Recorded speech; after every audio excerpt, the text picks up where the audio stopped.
ગીર સોમનાથના ઉનામાં 2016માં જે દલિત સમાજના જે યુવાનો હતા, એ યુવાનો દ્વારા જે મરણજનક ગાય હતી, આ ગાયનું ચામડું ઉતારવાનું કામ કરતા હતા. તે સમયે જે ગૌરક્ષકો સ્થળ ઉપર પહોંચ્યા અને ગૌરક્ષકોને એવું લાગ્યું કે આ ગાયની હત્યા કરી છે. જોકે આ જે દલિત સમાજના જે યુવાનો હતા, યુવાનોને ઢોરમાર માર્યો અને ઢોરમાર માર્યા બાદ તેમનું શહેરમાં વરઘોડું કાઢી જે પ્રકારે કામ કર્યું, આ જ કામને લઈને પોલીસ મથકે ફરિયાદ નોંધાણી અને આ ફરિયાદને લઈને આજે જે ચુકાદો છે, આ ચુકાદાને લઈને આપણી સાથે વડગામના ધારાસભ્ય જિગ્નેશ મેવાણી જોડાણા છે. તેમની જોડે વાત કરવાનો પ્રયાસ કરીશું. સમગ્ર ઘટના શું છે અને આ જે ચુકાદો છે, આ ચુકાદાને લઈને કયા પ્રકારે જુઓ છો? સાહેબ, શું કહેશો જે પ્રકારે ઉનામાં જે ઘટના બની હતી? 2016ના જૂન જુલાઈમાં ઉના કાંડ થયો. એક સિંહ દ્વારા ગાયનું મારણ કરવામાં આવ્યું હતું, પણ ચિત્ર એવું જે તે વખતે ઊભું કરવામાં આવ્યું કે જીવતી ગાયને દલિતોએ મારી છે. પોલીસ તપાસમાં ચાર્જશીટમાં બહાર આવ્યું કે આવી કોઈ ઘટના નહોતી, અને એ છતાં બની બેઠેલા તથાકથિત કહેવાતા ગૌરક્ષકોએ કાયદો પોતાના હાથમાં લઈ બાલુભી સરવૈયા, રમેશ સરવૈયા, વશરામ સરવૈયા, આ સરવૈયા પરિવારના દલિત સમાજના દીકરાઓને ઉનાની ભર બજારમાં છડે ચોક ધોળા દિવસે પોલીસ સ્ટેશનની સામે બેરહેમીપૂર્વક માર્યા. અને એનો વિડીયો સોશિયલ મીડિયામાં ખૂબ વાયરલ થયેલો જે વખતે, અને એના બહુ ઘેરા પ્રત્યાઘાત સૌરાષ્ટ્રમાં, સમગ્ર ગુજરાતમાં અને દેશમાં પડ્યા હતા. મેં પોતે અમદાવાદથી ઉના સુધી અમારી રાષ્ટ્રીય દલિત અધિકાર મંચની ટીમના મિત્રો સાથે એક યાત્રા કરી હતી, અને આખા ગુજરાતના દેશના લોકો એ ઉનામાં એ આંદોલનમાં ઉમટી પડ્યા હતા. એટલા ભયંકર એના પ્રત્યાઘાત પડ્યા હતા. આજે જ્યારે એનો ચુકાદો આવ્યો છે ત્યારે 5 લોકોને દોષિત સાબિત ઠેરવ્યા અને બાકીના 36-37 આરોપીઓને નિર્દોષ એમને બરી કરી દીધા છે. આના કારણે હું વ્યક્તિગત ધોરણે બહુ આહત છું. પીડિત પરિવાર બહુ દુઃખી છે, બહુ નિરાશ છે, અને અમે હાઈકોર્ટમાં આ ચુકાદાને પડકારવાના છીએ. પણ અપેક્ષા એ છે કે રાજ્યની સરકાર પોતે જો ન્યાય સુનિશ્ચિત કરવા માગતી હોય તો સરકારે પોતે આ ચુકાદાને પડકારવો જોઈએ અને સરકારે પોતે અપીલ દાખલ કરવી જોઈએ. અને સરકારે હાઈકોર્ટ અને સુપ્રીમ કોર્ટના બેસ્ટ લોયર હાયર કરી ક્રિમિનલ સાઇડ પ્રેક્ટિસ કરવાનો જેનો દાયકાઓનો અનુભવ હોય એવા સિનિયર કાઉન્સિલની ટીમ બનાવી પીડિત પરિવાર વતી સરકારે આ ચુકાદાને હાઈકોર્ટમાં ચેલેન્જ કરવો જોઈએ. બીજું, આનંદીબેન જ્યારે ગુજરાતના સીએમ હતા ત્યારે આ ઘટના બની હતી. સીએમ તરીકેની કેપેસિટીમાં હું 3 દિવસ પહેલા જ વિધાનસભામાં બોલ્યો હતો સમાજ કલ્યાણ વિભાગની ડિબેટમાં. સીએમ તરીકે આનંદીબેને ઉના જઈને જે વચન આપ્યા હતા, ફાસ્ટ ટ્રેક કોર્ટમાં કેસ ચાલશે, ખેતીની જમીન આપીશું, સરકારી નોકરી આપીશું, 1 ઇંચ ખેતીની જમીન આપી નથી, ના કોઈને સરકારી નોકરી આપી છે. તો એટલીસ્ટ 10 વર્ષે જ્યારે પીડિત પરિવારો ચુકાદાથી નારાજ છે ત્યારે તમે તાબડતોબ 1 દિવસનો વિલંબ કર્યા વગર, જો તમારી દલિત વિરોધી માનસિકતા ન હોય, જો તમે ગુજરાતના દલિતોની અને પીડિત ભોગ બનનારા દલિતોની ઉપેક્ષા ન કરવા માંગતા હોય તો તાબડતોબ એમને ખેતીની જમીન અને સરકારી નોકરી આપો અને હાઈકોર્ટના ચુકાદાને ચેલેન્જ કરો.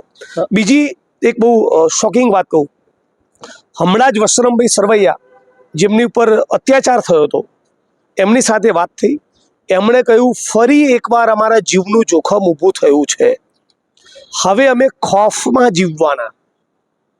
રાજ્યની પોલીસ પ્રશાસન તાત્કાલિક આ વાતનો કોગ્નિઝન્સ લઈ તાબડતોબ એમને જડબે સલાક સિક્યુરિટી પ્રોવાઈડ કરે, જેમનાથી આમના જીવને જોખમ હોઈ શકે છે એ તમામના પાકા જામીન લે. જિલ્લા પોલીસ વડા આઈજીને તત્કાલ DG, home secretary, home minister, CM દ્વારા સૂચના આપવામાં આવે. અને એવું ચિંતાજનક એ છે કે વશરામભાઈ સરવૈયાએ મને ફોન ઉપર જાણ કરી કે જે લોકોને નિર્દોષ છોડ્યા એ પૈકીને એક માણસે બાઇક પર બેસીને રીલ પણ બનાવી દીધી કે જોયું તમે મારું શું તોડી લીધું, એ મતલબની એક રીલ પણ બનાવી છે. સાથોસાથ આ આરોપી પૈકીના એક આરોપીએ વશરામભાઈ ઉપર વર્ષ 2023માં હુમલો કર્યો હતો ઉનાના પીડિત પર, બીજા ભાઈ ઉપર 2018માં હુમલો કર્યો હતો, અને એક આરોપી જે છૂટી ગયા એણે હમણાં 15-20 દિવસ પહેલા જ ઉનાના પોલીસ કર્મચારી ઉપર પણ હુમલો કર્યો. મતલબ કે એકદમ નોટોરિયસ છે. હજી એમને જોઈએ એવો સબક મળ્યો હોય એવું લાગતું નથી. તો રાજ્યની પોલીસ અને પ્રશાસને તાત્કાલિક આવા લોકોને ઠીક કરવા જોઈએ. સાહેબ, ગુજરાતના ગૃહમંત્રી હર્ષ સંઘવી કહે છે કે કાયદામાં રહેશો ફાયદામાં રહેશો, તો આવા અસામાજિક તત્વો છે પોલીસને પણ હુમલો કરે, એમને માફક આવે એવા કિસ્સામાં જ વરઘોડા કાઢે છે અને અમુક જ મુઠ્ઠીભર લોકોને જ કાયદાનું ભાન કરાવે છે. બાકી મોટા બિલ્ડરો મોટા પૂંજીપતિઓ, મોટા ઉદ્યોગપતિઓ, આદિવાસી, DNT, મુસ્લિમ, દલિતો પર અત્યાચાર, અન્યાય કરનારા લોકો, આની સામે કોઈ એક્શન લેવામાં નથી આવતી. એટલે જે રીચ અને પાવરફુલ છે એ લોકોની સામે એક્શન થાય તો મને લાગે છે કે ગુજરાતમાં કાયદો છે એવું લાગે. અને ઉનાના પ્રકરણમાં તો આટલી ભયંકર ઘટના બની હોય, 10 વર્ષે પણ ન્યાય ન મળે. એકચ્યુઅલી તો 1.5-2 વર્ષમાં જ ફાસ્ટ ટ્રેક કોર્ટમાં મેક્સિમમ 3-4 વર્ષમાં મેક્સિમમ આની ટ્રાયલ પૂરી કરી દેવી જોઈતી હતી. એ પણ નહીં બન્યું. અને 10 વર્ષે પણ પીડિત પરિવારને, અમને લોકોને સંતોષ મળે એવો ન્યાય નથી મળ્યો. સાહેબ, એક ધારાસભ્ય તરીકે અને એક દલિત સમાજના આગેવાન તરીકે જે પ્રકારે નિર્ણય મળ્યો છે, 42માંથી 5ને સજા થઈ છે, બાકીના આરોપીને કઈ રીતના જુઓ છો? સરકાર ઉપર આશા અપેક્ષા કેવી છે? આશા અપેક્ષા તો ખાસ છે નહીં, પણ છતાં માગણી કરીએ છીએ કે સરકાર પોતે હાઈકોર્ટમાં ચુકાદાને પડકારે. અને એ વખતે આર્ગ્યુમેન્ટ વખતે બેસ્ટ ક્રિમિનલ લોયર, જે સિનિયર કાઉન્સિલ હોય, એને સરકાર પીડિત પરિવારોને સમર્થનમાં ઉતારે, જેથી ન્યાય મળવાની કંઈક અપેક્ષા જીવતી રહે. બાકી અમે તો હાઈકોર્ટ, સુપ્રીમ કોર્ટ સુધી લડી જ લઈશું, રોડ ઉપર પણ ઉતરીશું, હાઈકોર્ટ, સુપ્રીમ કોર્ટ સુધી પીડિત પરિવારોની સાથે છીએ. પણ હજી અમારે જ લડવાનું હોય તો રાજ્યની સરકાર શું કરે છે?